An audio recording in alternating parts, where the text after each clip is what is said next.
8, 1947. The Army Air Forces has announced that a flying disc has been found and is now in the possession of the Army. Army officers say the missile found...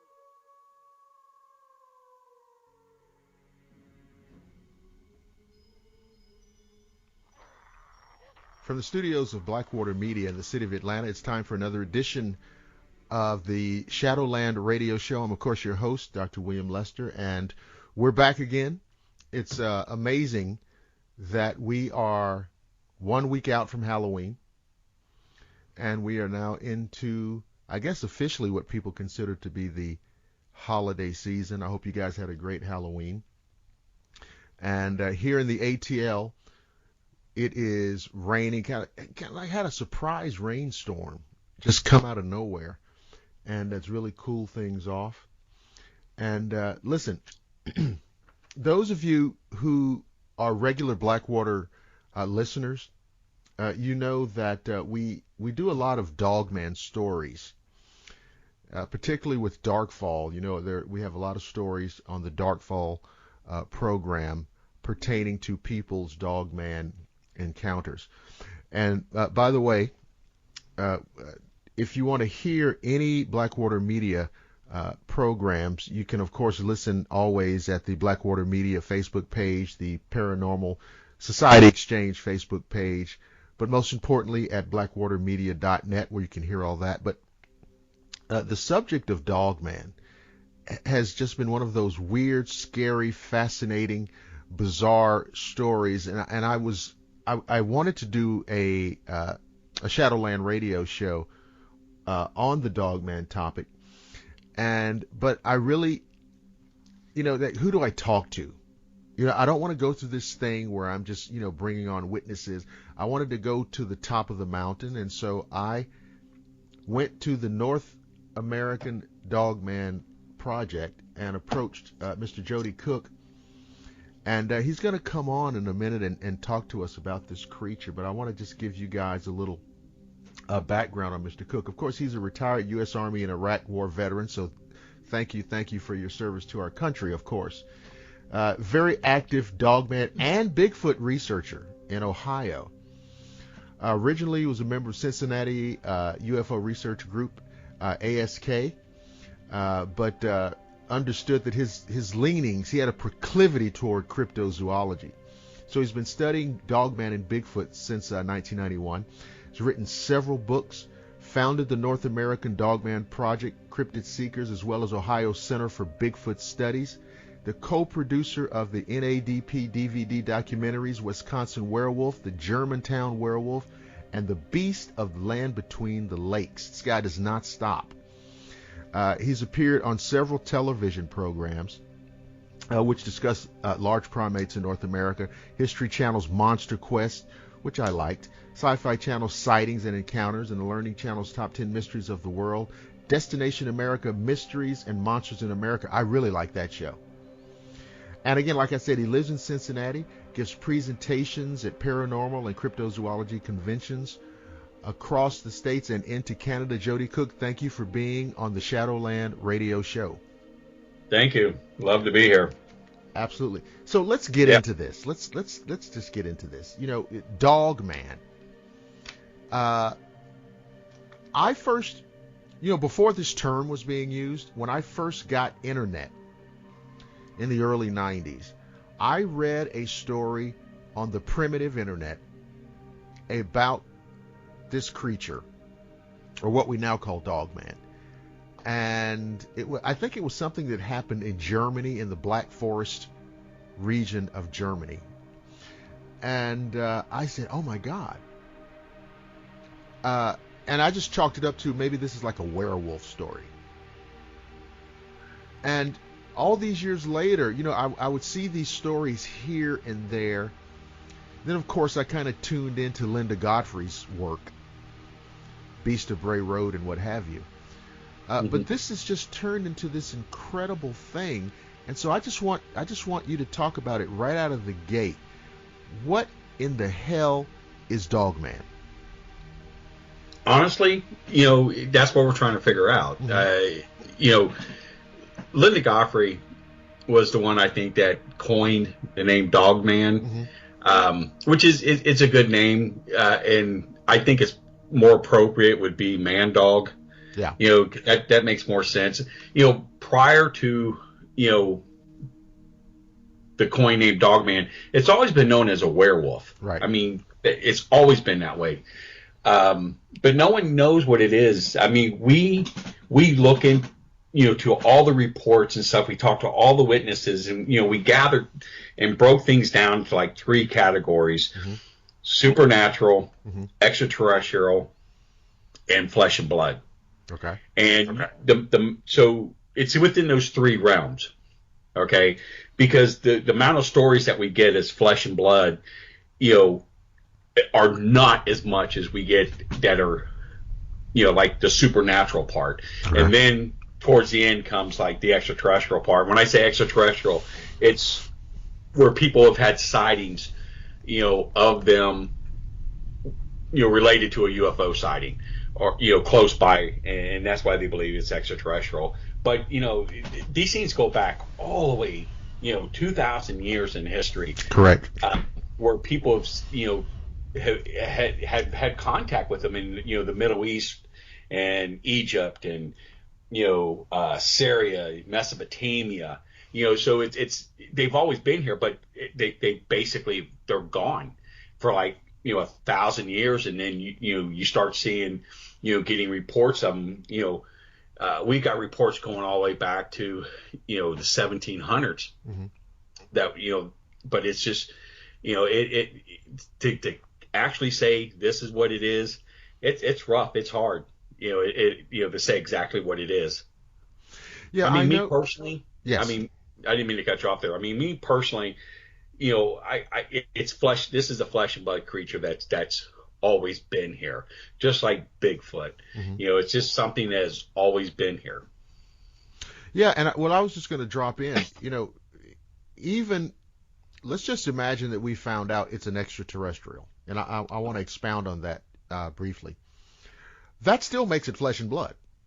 Exactly. It's just from somewhere else. Right. Exactly. That's, and even on some of the supernatural stuff, you can actually say it's considered flesh and blood.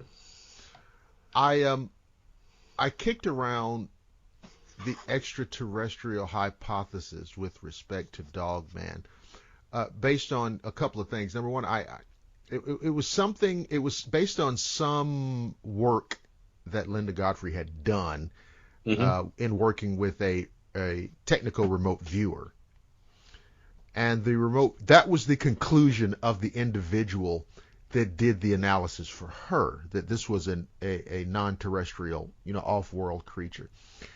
And I kind of made a corollary with the fact that we have no example in Earth's fossil record of canine bipedalism. We have lots of canines in the fossil record, but we don't have any examples of canine bipedalism. And so I just kind of theorized that if Dogman is a real creature, and I think it is, you think it is, then the idea that it is alien or extraterrestrial, some people like the word extraterrestrial, I don't like the word alien, right. That would make sense. It does, but there were so many theories being floated around. There's one I thought was kind of interesting, but it kind of doesn't match here with us on the North America, was the Dinopithecus series theory. If you're familiar with that, it's a large. It was the largest baboon that was pretty big. It stood about when it was on all fours, stood about 6 foot. I mean, it was a pretty big sized baboon. But there's no fossil records of it here, but there's fossil records of it, in Africa. Okay. But some researchers think, well, what if these things might have crossed the Bering Straits, came up through Europe, Eastern Europe and stuff, just go through the Bering Straits that came here, and that's what Dogman is. It's a good theory, but it's just that's a primate. Right. I mean, there's You no know, there's no there's no evolutionary examples exactly. of primate to canine. Yeah, Yeah. that's true. Yeah. But look at it. You have to look at it this way too. Hmm. If they find remains of, say, a large wolf that's thousands of years old, Hmm. okay, you know, and they're going to look at it as something that's on all fours. Okay, they're not going to look at it as, well, maybe this thing did walk on two legs. It's like going back to Yes. 200, 150 years, 180 years ago, where they start actually finding, dinosaurs, and they, Hmm. they think dinosaurs are dragging their legs, or, they're moving different. And now we find out what they learned 150 years ago about dinosaurs was totally wrong, That's a good point. because of the pelvet.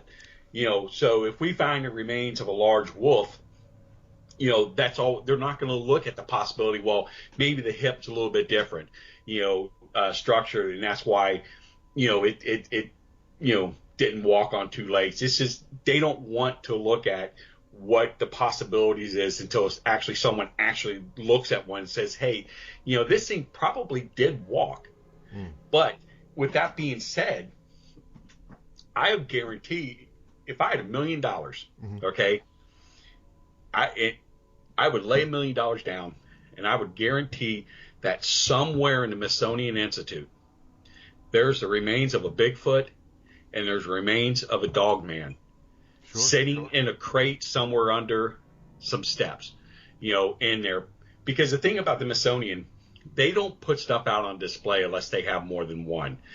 They have stuff that they haven't even cataloged yet, because they have so much stuff. They just can't, it'd take them years to catalog everything they've got. And, they may have a part of one, or they may have a full one. It's just, they may gotten it 100 years ago, and Right. no one has known about it because it's been sitting in a crate somewhere. I always talk about, and because now there may be some listeners who are not old enough to know this reference. You remember the closing scene of Raiders of the Lost Ark? Yeah, exactly. Where he's just they box the Ark up and they go into a huge storeroom warehouse with millions of other, and that's truer than fiction. It's much truer than fiction.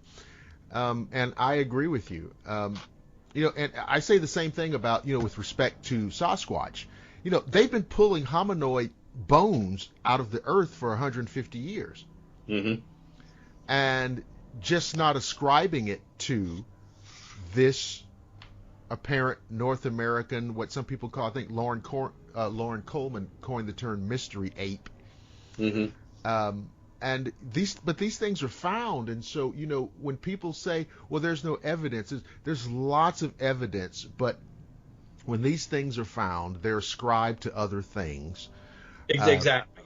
And they talk about, we have the Gigantopithecus, and I think, and they argue, because I've always thought that Gigantopithecus was a perfect suspect as a predecessor to the modern Sasquatch, but yet they pretend to argue about whether or not it was bipedal.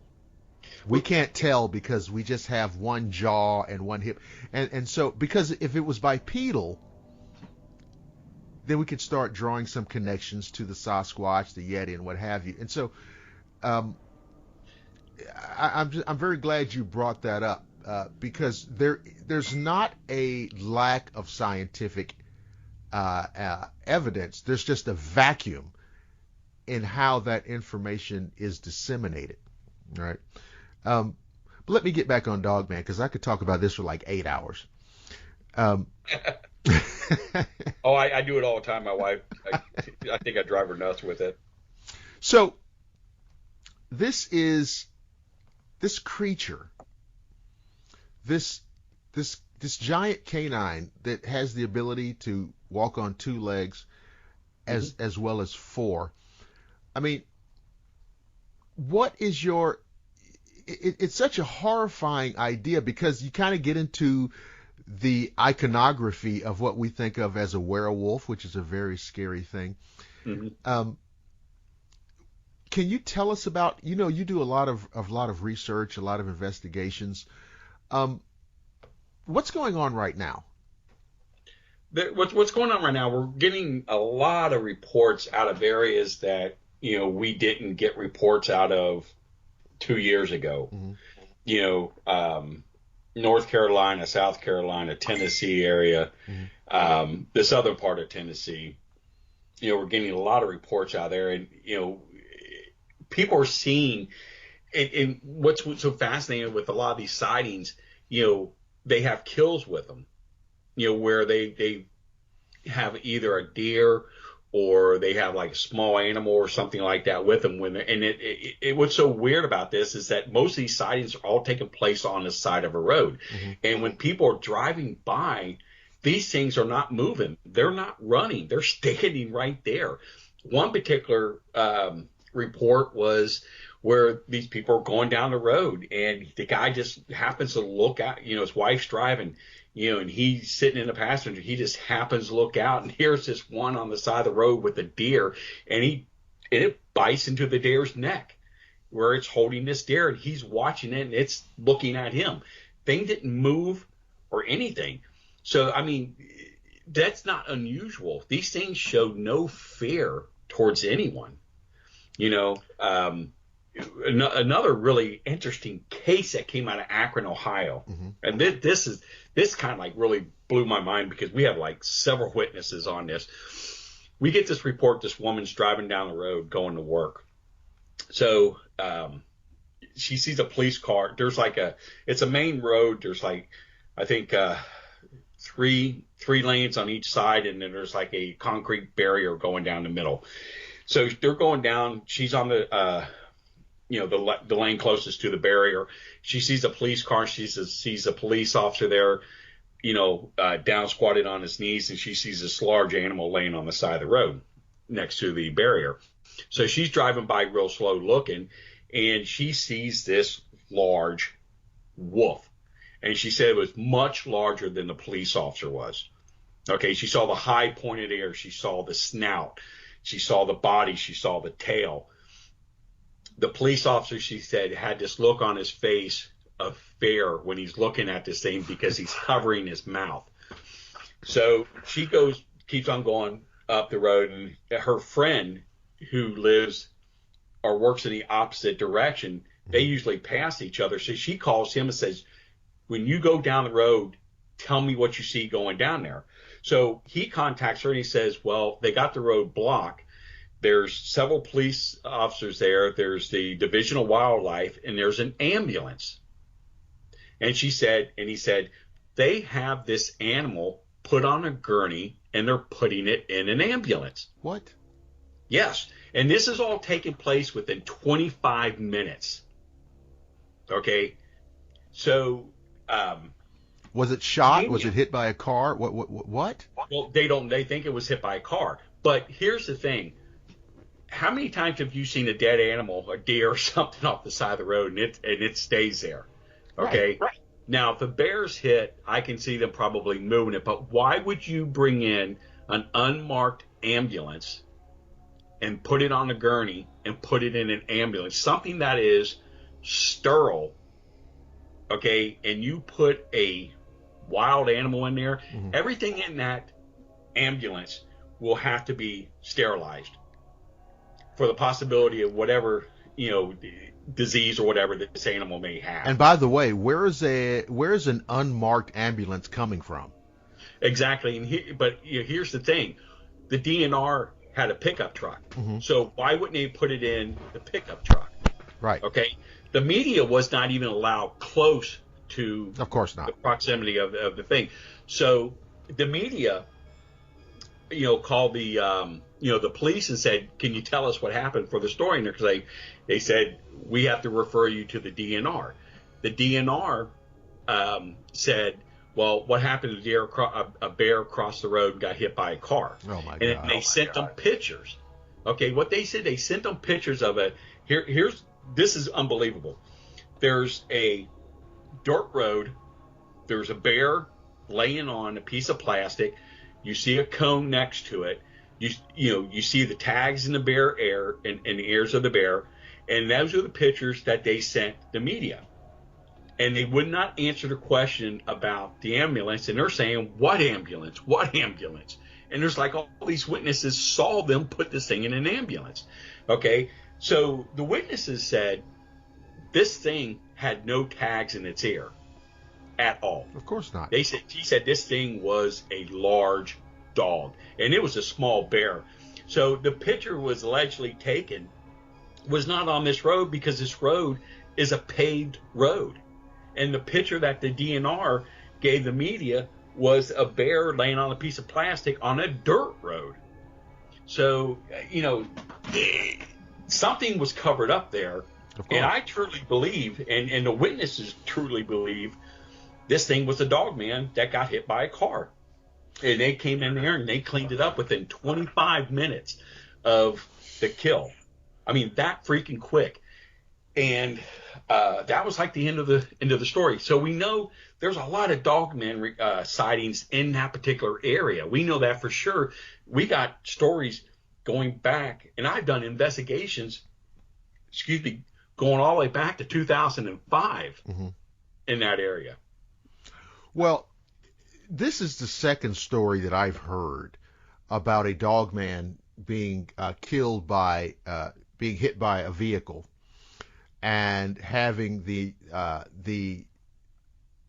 scene scrubbed and sanitized, the creature removed, and then being given the explanation of it was a bear.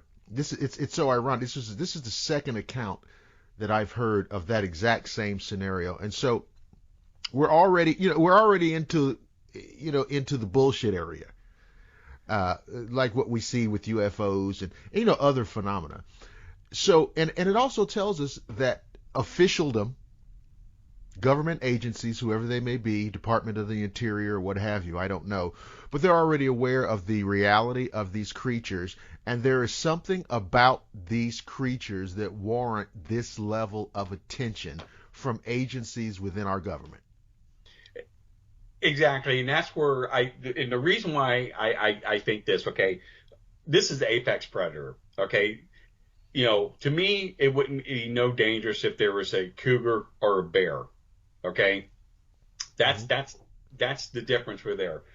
But why would all these agencies be so concerned about this particular animal, other than it has to be some type of extraterrestrial connection? Mm-hmm. Exactly. That's what I'm inferring. Right. Or our government believes that there are portals, or there are a particular I'm trying to think of the right word. Well, there's some type of mystery element to this, to the reality of this creature, which they have a vested interest in not disclosing. Well, the thing of it is, the way 20 years in the Army, one thing I can tell you, okay, is that if they can find something and weaponize it, they'll weaponize it. Okay? Perfect example. You remember the movie The Exorcist? Of course. Okay, real story. Do you know the original bed that all that occurred in? It was a boy, not a girl. Oh, the St. Louis case. Yeah. Yes. The St. Louis case. The bed the boy was in, that all that stuff took place. Mm-hmm. You know who's in possession of it? Who? The United States Air Force, Scott Air Force Base. So why would the United States Air Force have possession of the bed? I wouldn't want anything to do with it. Hell no. But why not? If you can weaponize it, weaponize it. Okay? So, I mean, seriously. That is so weird. Are you serious? Serious as a heart attack. Wow. Yeah. So that's what's so weird about this. Okay? So I got this story. Okay? There was a couple that was out in California, and I can't think of the name of the mountain range off the top of my head, but there's a military, I don't want to say military base, but secret government installation there, where Northrop Aerospace, does a lot of secret stuff out there. They're the ones that deal with like a lot of the black projects, when it goes to space and things like that, and dealing with the military. So the area is known as the Anthill. Okay. So this family's going up the road, and they're lost, and they're going through the mountains. So they get to a point, and they see a bunch of people, right? So they're going to ask directions because they see that they're military. Okay. So here is two individuals that are humans wearing U.S. Air Force uniforms, okay, doing exercises with these werewolves wearing uniforms. What? Yes. Okay. So this is what these witnesses are saying. They didn't catch that at first until they just were looking around, and they noticed that there's these. They described them as werewolves, like you see in the movie, but they're wearing U.S. military uniforms, and they're with these humans, military personnel. So the human tells them to go after the car. They get out. They said these things chased them about a quarter of a mile. Good Lord. And they got away. So what does that tell you? They have these things, and they probably are weaponizing them for something. Because can you imagine you send a bunch of these things into an area, what kind of havoc that they can cause? I mean, they're big, they're strong, they're fast, they're vicious, can take a hit. And they're smart. That's the thing. They can take a hit. And and I'm gonna tell you something. I one of our team members shot one point blank twice in the chest with a .357 Magnum. What? Yes. One of our reps out east was on vacation, and something hit the side of his van. He was actually Mysteries and Monsters in America. He was on there. Okay. Dave Lady, and something hit the side of his trailer. He went out there to look at it. He saw one in the road. And he said when this thing stood up, you heard the pop of the legs. And this thing. And this is how these things work, okay? They're like raptors. They let you see the one, but another one or two are coming around flanking you, are going to hit you off the side. And that's exactly what happened. One was coming off onto his right while he was keeping contact with the one that was in front of him. And he was able to get his weapon out, hit the thing in the chest twice, point blank, with .357 Magnum. And he said it did nothing. And the reason why I believe that it did nothing is that the fact I believe their sternum on their chest is like an armor. It's like it basically spreads, and it's so thick, and it just spreads across the rib cage of the chest, and it's able to take that force of a round where it's not going to affect it and hit any of the vital organs. It may do damage to the flesh or nick some of that bone off, but I don't think it can penetrate the thickness, because when you talk to people who've seen these things, that's how they describe, man, this thing is at a V shape, the muscular that's in the chest and the deformity of the chest of these things. And I believe that's what it is. And that's what I'm saying. If these things are able to be weaponized, okay, where they can take a hit, from small arms fire, okay, that you got an issue. Good Lord. I mean, point blank range, .357, and this thing doesn't bat an eye. It didn't bat an eye on him. He said this thing didn't even just squinch when he hit it. And again, I've heard this before, and it's very troubling. I've heard this about them. I don't believe they're impervious. I think they can obviously be hurt. They can obviously be killed. I think it takes, and I want to get into that with you. You're a military man. I don't know anything about, firearms. I don't know anything about that stuff. What do you think can kill them? I mean, did you have to have big enough ordnance or what? Well, here's the thing about modern military weapons, okay? Take the M16 rifle or the M4, okay? when that weapon was designed to maim. It wasn't designed to kill. Because what the whole point of combat is, if you can wound one individual, it's going to take 4 people to take care of one man. Okay. So that means you got 5 people already off the field. Okay. Then you're able to dominate the battlefield. Okay.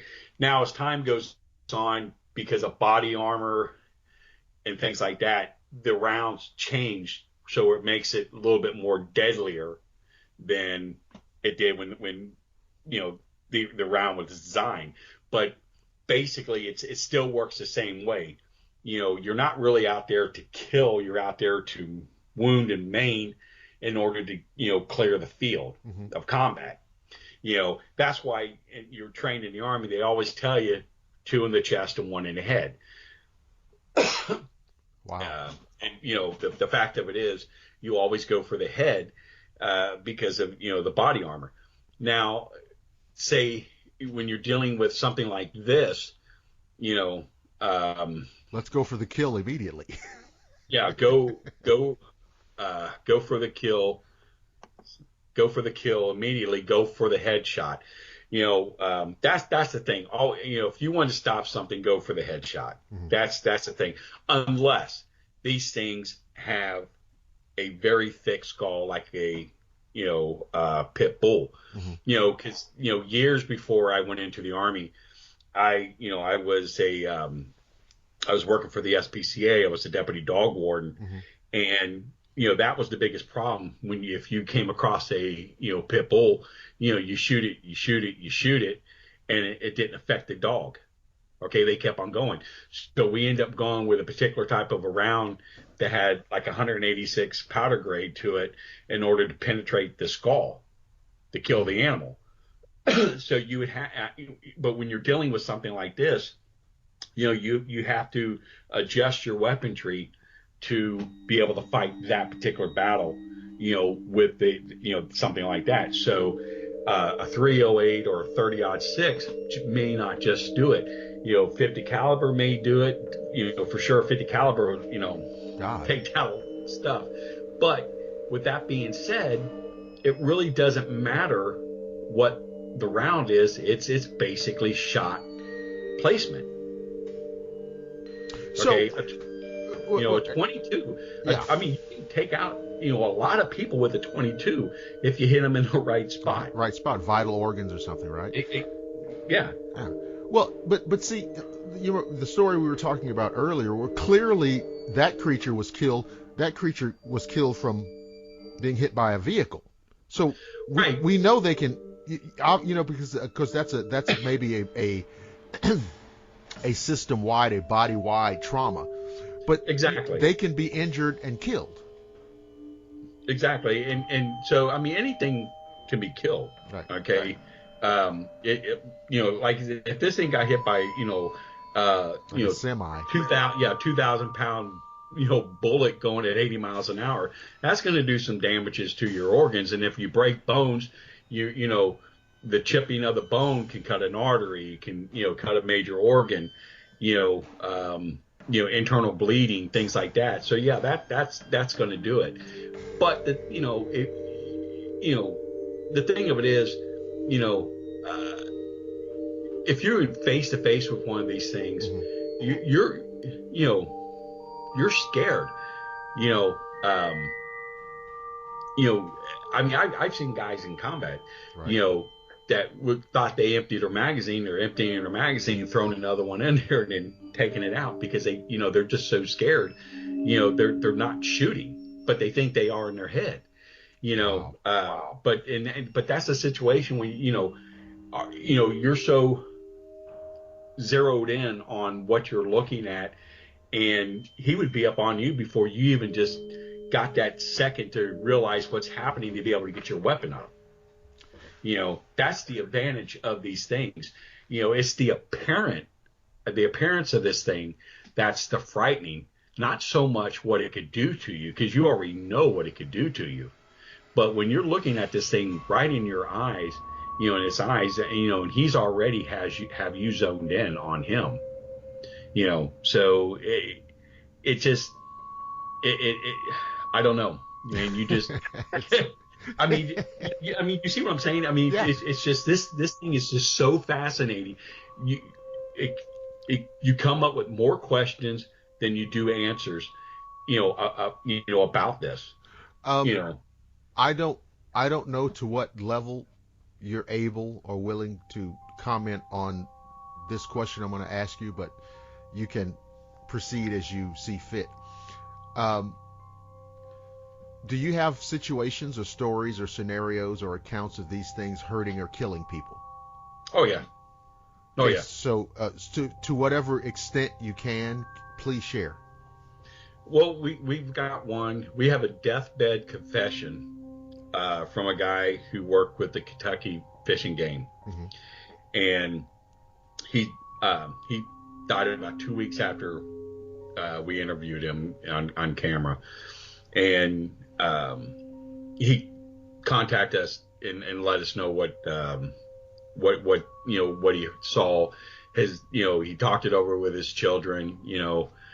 Basically what it is back in 1979 at Land Between the Lakes. He was fishing. He didn't work there. Okay. He did not work for that particular park. Okay. But, he verified through check stubs, through awards, citations, W-2 forms, retired ID, who he was. This is a real deal. So, yeah, he was the real deal. Okay. And what happened was he's out. He said in 1979, even everybody knew what was in that park, but they were not allowed to talk about it. Wow. Okay. So he was there fishing about 4:30 in the morning, and he fished to about 7:30. Mm-hmm. Okay. It was a cold, kind of one of these cold mornings, and actually fog.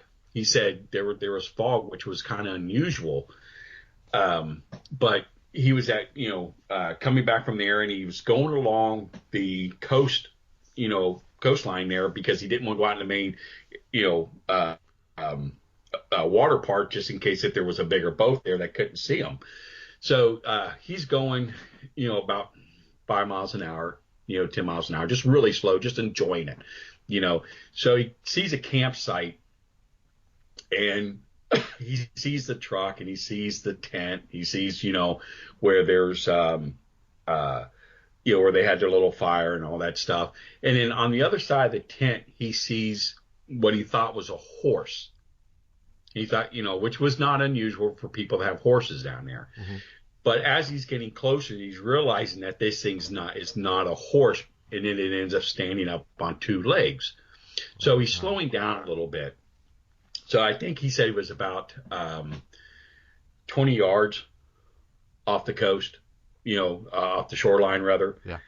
And so he's able to get a good look at this thing.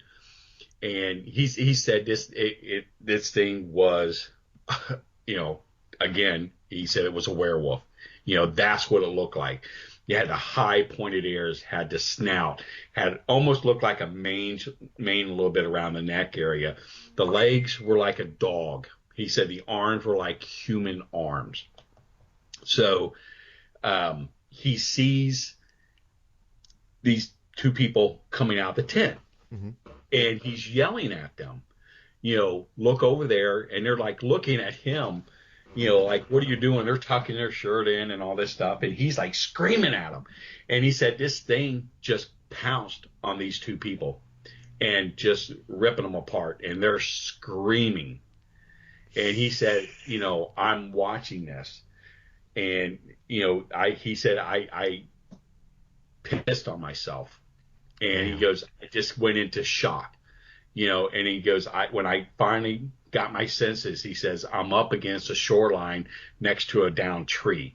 And he goes, I was probably there for an hour not knowing who I was or where I was. He goes, I was that shocked. And so he didn't report it.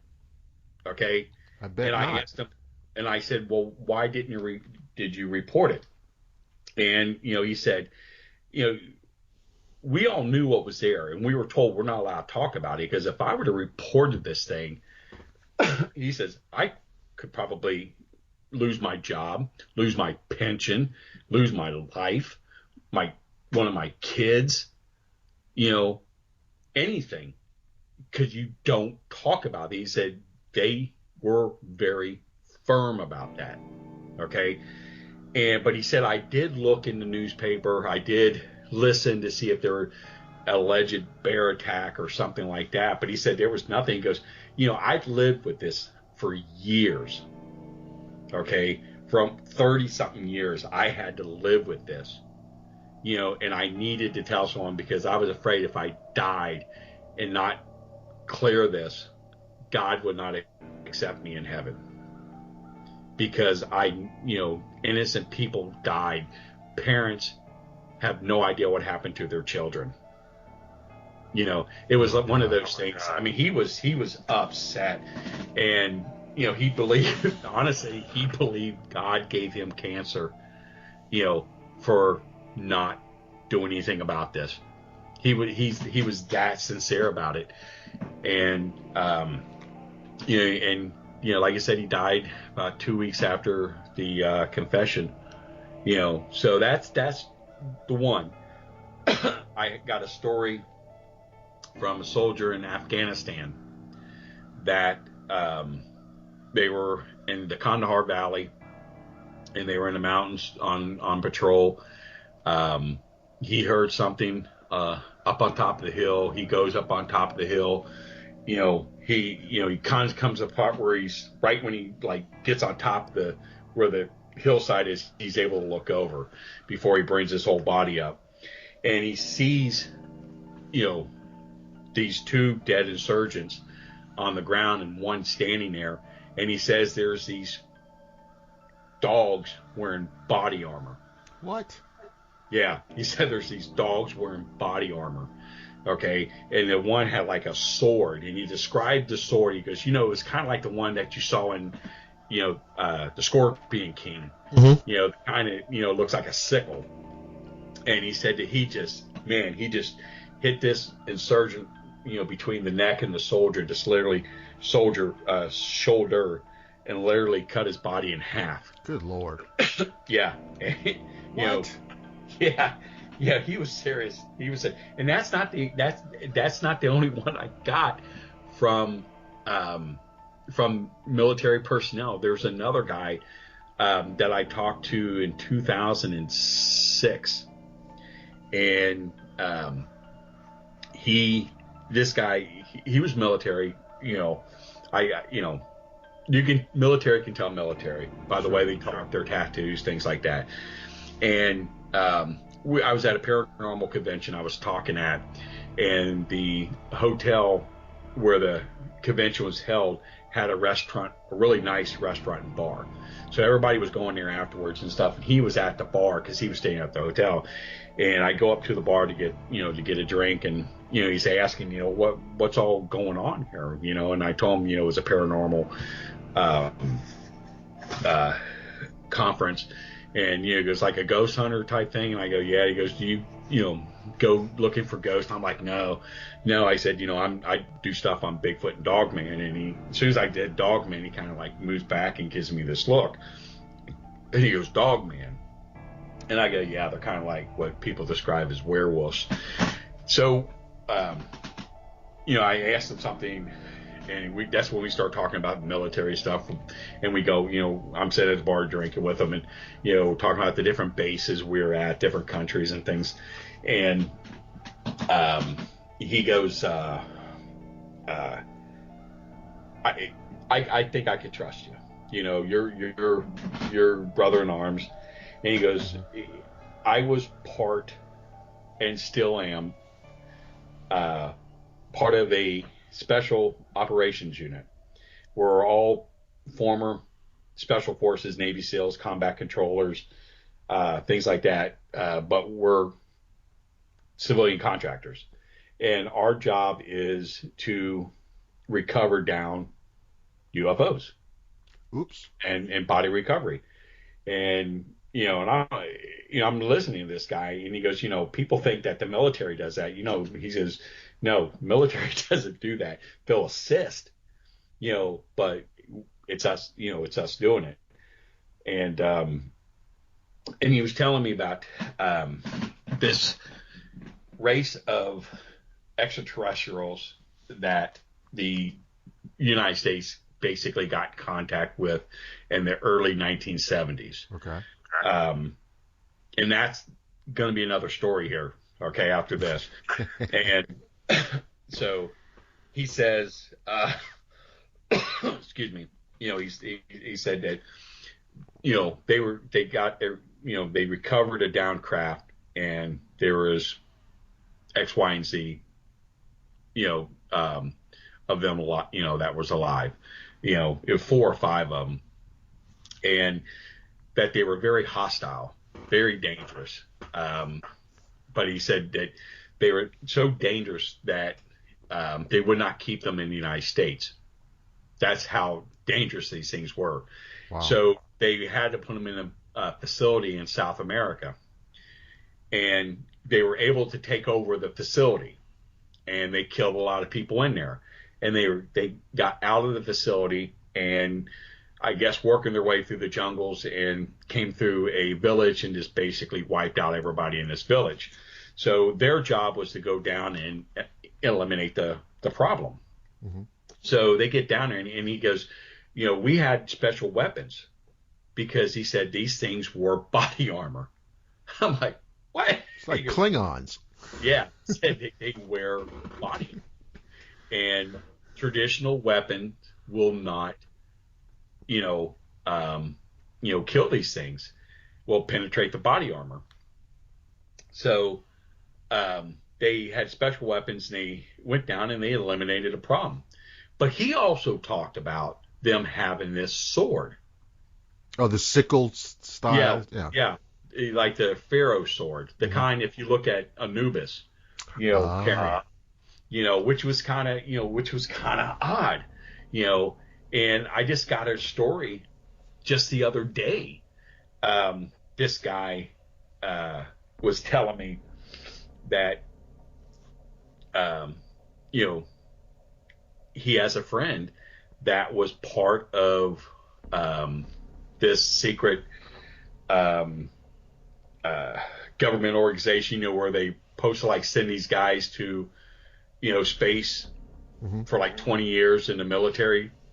You ever heard about that, where, they're yes, Space Force and stuff, they have to do 20 years and, time difference and stuff like that, kind of thing. And his friend, told him, this story, that this one particular story I thought was kind of unique, was that they're in a craft, a large craft, and they open the bay doors for this other craft that was attached to them, a foreign entity. And that when it opened, he said these werewolves, dogs, come marching out in sync, wearing body armor, okay, and they had weapons. And he said these things were like, the stormtroopers from Star Wars. Right. He said it was that, they were that detailed. And what these things are, okay, is that they would send these werewolf dogmen to a planet to create havoc. Okay? Wow. So this alien, this other type of alien, would come to that planet and say, hey, we can help you. Let us help you. So the planet's already decimated because of these things. So they help them kill off these dogmen. But in the meantime, it's a scam. Okay? Because they're there to take over the planet, right, too. Okay? So you go in, you earn the trust of the people, and you stab them in the back. Okay? So, and you have to think about it. Well, we already know that. So obviously when it comes here, we know not to sit there and accept the help. You go and you fight. Wow. But I thought that was interesting, because this is the third story that I've got where, these things were wearing body armor, and, that they go onto the planet to create havoc, which is kind of unique. Now, going back to, like I said, the 70s. Mm-hmm. Now you take Star Wars, okay? Now, George Lucas had a lot of friends Right. who worked for NASA. He was a Mason, and a lot of the large majority of the people on the top were Masons. So he was able to see a lot of stuff. So if you look in Star Wars in the bar scene, there's 2 werewolves. I remember. In there. I absolutely remember. Okay. Yeah. Now, when Star Wars came out in, what, 76? 76, 77, something like that. Yeah, 76, 77. Okay. So, and then they start putting all the books out about Star Wars, about the different weapons and the different type of aliens. Well, the one particular that's in there, and I actually have a picture of it, the alien werewolf they represented in the bar scene, his picture, they have him wearing body armor.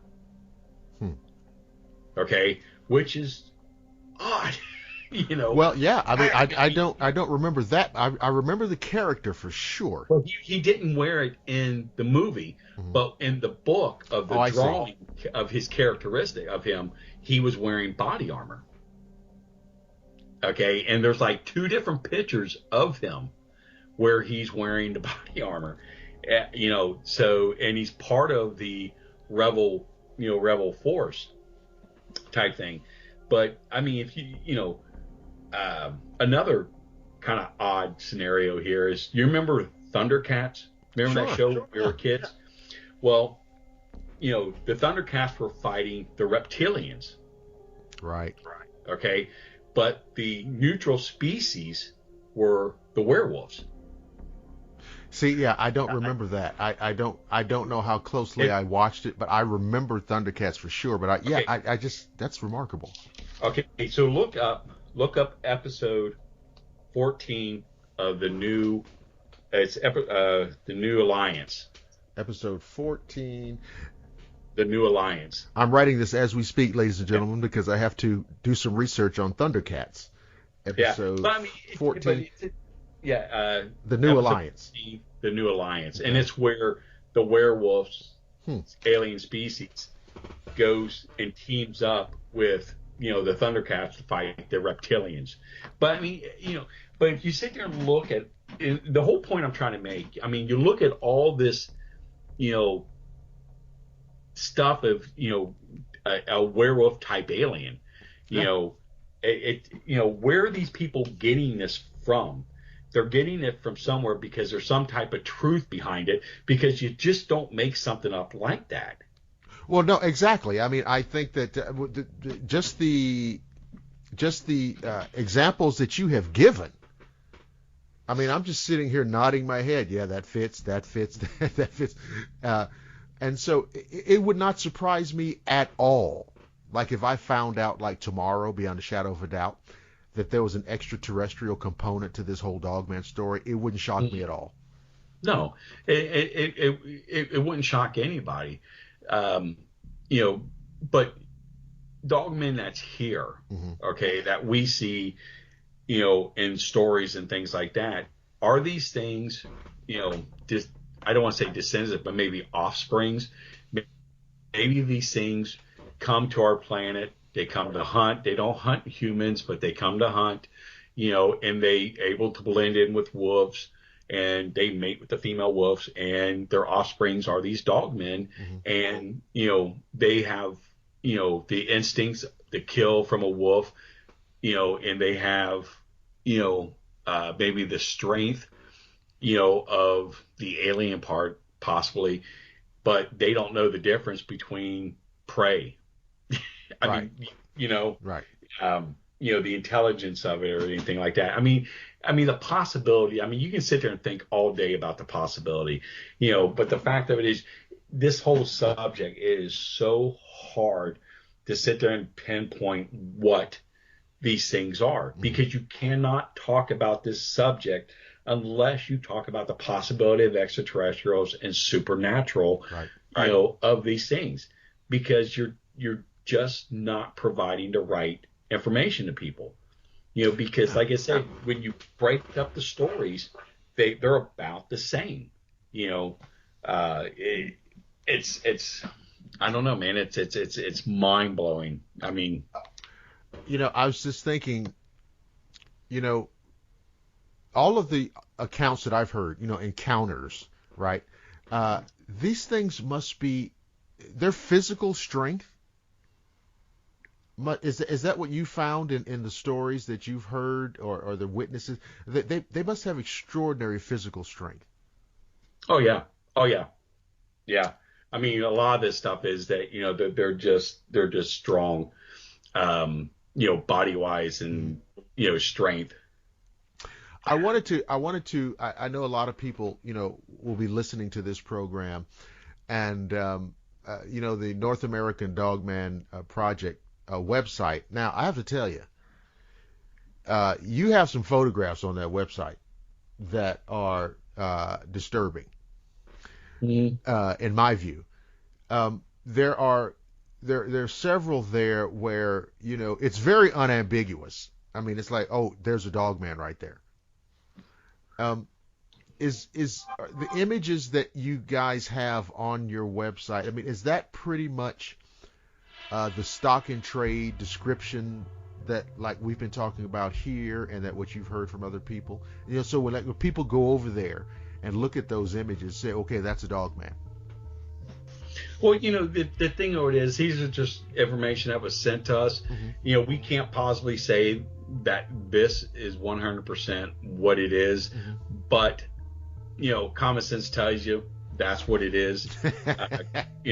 Compared to, I mean, the thing of it is, look, people are not stupid. Okay, we know what an elephant looks like. We know what a giraffe looks like. We know what a bear looks like. We know what a chipmunk looks like. We know what a raccoon looks like. Okay, when you see something like a dogman or a Bigfoot out in a field, you're smart enough to know, and your mind is smart enough to know that what you're seeing is out of place. Right. Okay. So this whole idea of someone saying, well, it's misidentification, it was possibly there, that's BS. Yeah. Okay. Yeah. Because your mind doesn't work that way. Okay. Your mind tells you you're looking at something that's completely out of place from the norm. Yeah. So I've had a lot of conversations with people about Dogman, and listen, you can't swamp gas everything. Okay. No, you can't. All right, and you can't. And I'm not a naturalist. I'm not a biologist. But I know that when I look at it, there's one image on the North American Dogfoot Project website where this dogman is essentially peeking out from behind a tree. Yeah, that friend of mine. Oh God, I can't think of his name off the top of my head, but he took that picture, and man, what is there? I mean, that's it. I mean, there's sightings in that area. I mean, there's certain things people can fake, okay? Sure. But there's certain things that I mean, when we did the data, metadata on that picture, I mean, what was there was there. Right. And, this thing was real. I mean, it was real. And when we did the different enhancements of the image, different colors and things like that, to find out if it was Photoshop, to find out, if it's a costume or, I mean, it's not. What was there is there. I mean, that was probably, I think that's one of the best pictures of this thing. And what's so unique about it is the eyes on this thing. They're almost perfectly round. And it seems to be, they seem to, am I wrong, or is it, do their eyes, there's like a bioluminescence where they seem to be lighting up even in the absence of like car headlights or flashlights. Is that a reported thing?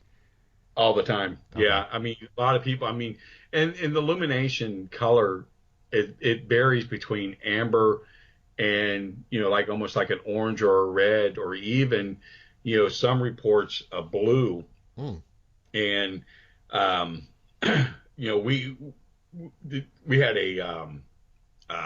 we're working on for display of what a dogman looks like. Um, we had a company. This guy does special effects. He does it for like low budget movies and stuff, Mm-hmm. but he's really freaking good. And he did a dogman mask for us, Mm-hmm. with the illumination of the glowing eyes. But the only thing he did, he put blood on his teeth. It's like, Oh, dude, God, well, you've yeah. never done that, Um, but it's a really good, determination of what this thing is, and it's really, it looks really nice. I really like it. And the eyes, if you put the light to it, or a blue light, and you turn the lights off, the light, the eyes glow. And it kind of gives, what this thing looks like, because they don't really necessarily look more like a wolf in the facial characteristics, Mm-hmm. Or a werewolf. It's kind of something like in between, Sure. And things. We got this professional artist drawing of one that guy saw in Utah, and I mean, this thing it's beautiful. This guy saw this thing through a scope of his rifle and got the detail. I mean, this thing was in a fight. Okay, it's battle worn. It's missing a right eye. The right side of the lip is ripped off, bitten off, and you saw that where the teeth are. Had a cut going down its face, but he said there was a bite mark on the upper chest by the shoulder. But you said you can see it. It was definitely was a bite mark, but he said it was almost round like a human, not V shaped like a dog. And I thought that was unusual, the bite mark on the chest. I'm thinking, well, maybe this thing was in a fight with a Bigfoot and got bit. Yeah, that's what I was just thinking when you said that. Yeah. Wow. Yeah. Well, let me ask you this, because I mean I've had this put to me a number of times about people so fascinated by this, and people want to go out and a lot of the stories that I do, I will change up the name of the location, because I'm very concerned about people kind of going out and getting into a situation. People asking me, where can I go find Dogman? I'd like to go out and research and look for Dogman. And, I am very concerned about, and I've just told people don't do it. So, what is your perspective on that? He's going to find you, so don't go looking. The thing of it is, the motto of our organization is safety before research. Mm-hmm. Okay. You gotta be safety, when you go out to the field, we tell people, look, you might be going out for a couple hours, but be prepared for 3 days. Take enough food and water with you for 3 days. Let somebody know where you're at. Tell people, what time you're going to be back, that type of stuff. But never go out by yourself. Always go out with somebody, mm-hmm. because shit happens. Exactly. Okay. But, exactly. If you go out to an area where there's dogman sightings and things like that, you're not going to find them. Okay. He's going to find you, and he's probably going to be watching you the whole time, and you're not going to know it. And, don't put yourself into a situation where you're going to get hurt just because you have to prove to yourself that this thing is real, or you need to, know, is this thing real? Well, exactly. And I've told people, you don't know how many times I've ended the conversation by saying, look, they're real. And, there's a lot of other things that you also know are real that you've never seen. Exactly. Okay? They're real. And as interested and as fascinated as I am, I'm not going out there. I just tell you, I'm very fascinated. I'm not going out there looking for this thing. No, I mean, the thing, I mean, here I am. I was a police officer before, Mm-hmm. I was in the Army. Uh, I've been in combat. I mean, I get scared going out. I mean, because, I know what could happen, and I know that, what these things can do. And I'm aware of my surroundings when I go out, and you play it safe. It's it's you gotta Don't go out looking for dog man. Yeah, You're a curiosity seeker. Yeah. Just don't. Don't be the cat. Okay? Exactly. Don't be the cat. So listen, people, we're having sightings, dogman sightings, Sasquatch sightings, and what have you, encounters. So, kind of tell the listeners, if they want to reach out to you, and if they've had an experience, especially if they're, you're in Ohio, and how do they do that? We're based out of Ohio. We have chapters in just about every single state. Okay. We have chapters in Canada. We have chapters in Brazil. We have chapters in the UK. We have chapters in Europe. We have chapters in Africa. We have chapters in India. Wow. We have chapters in Pakistan, Australia, New Zealand. Okay. We are. No matter where you are, ladies and gentlemen. Yeah, no matter where you are, you can get in contact with us, because we have chapters. We have researchers. Yeah. We are the largest dogman research organization, civilian dogman research organization on planet. We have almost 800 members. Wow. We are that large. And there's no other organization on the planet that does what we do. And I mean, so you can contact us through www.NorthAmericanDogmanProject.com. You can look at our North American Dogman Project Facebook page. There's several North American Dogman Facebook pages on there from, New York chapter, Ohio, all that stuff. So you can contact us through there. It's probably the best way. Or Joedy Cook on Facebook. You can contact me, through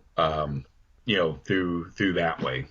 So anything coming up for your organization? I don't know, conferences, television, anything in the media? What's going on?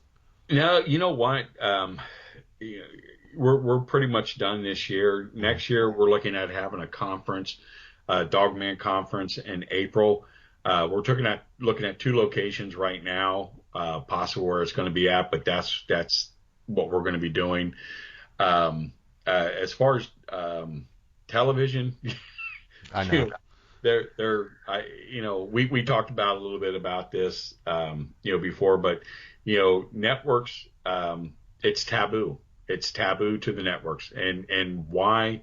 Either they know something, because they won't touch it. Now networks have done, shows on dogmen and werewolves. They know it was successful, but if you just only put a little bit in there, then it's not harmful. But for some reason, they don't want to touch it. It's so funny, because when it gets real, okay, man, they run for the hills. Oh yeah, I mean, if they know they can make some bucks off of it, they'll do it. But the thing of it is, they're afraid. I mean, A&E, was going to do it with us until when they found out how serious, this subject is, they backed out quick, and they put a lot of money up,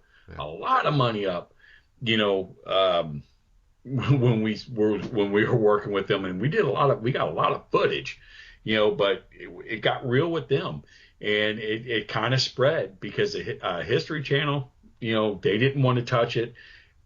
Travel Channel for about 8 months, was really deciding if they're going to do it or not, because they knew how hot the subject was, and I mean, the thing of it is, here's my point. Is that this subject's hot. I mean, people love it. They eat it up. Okay, because they know, and I've said this in the A&E show that will never air, is that this is a thing that goes bump in the night, but it bites. Right. Okay, and that's the point that scares people because it's real. Okay, people know that, and people love it. I mean, people want to be scared. Okay, they don't want to be entertained. They want to be scared. Well, listen, it scares the shit out of me, so it's working. Yeah. Ladies and gentlemen, my guest has been Mr. Joedy Cook, founder of the North American Dogman Project, and we've just, I feel like, kind of scratched the surface. I mean, I could talk about this all night, but we are dealing with finite time considerations, and so we have to kind of break it down here. I'd like to yes, always go ahead. Pick up and do another one. Oh, absolutely. Oh, there you go. Well, ladies and gentlemen, you heard it. He's green light for another. Yeah, green light for a second. A second show, so we'll definitely have you back. But it's just been fantastic. I've enjoyed it a great deal. I want to remind the listeners, of course, that you can hear the show, and I'm guessing we'll probably broadcast this tomorrow evening, which will be Friday evening, which I would think will be a great, Friday night show for you. It'll be listenable, of course, on the Blackwater Media Facebook page, the Paranormal Society Exchange Facebook page, Twitter, and of course, Ground Central, blackwatermedia.net. I want to thank our guest, and I want to remind each and every one of you, regardless of whether or not Dogman is lurking out there, and he is, regardless of what else is happening, I don't want you to panic, freak out, or anything else, because I promise that I will see each and every one of you again on the flip side.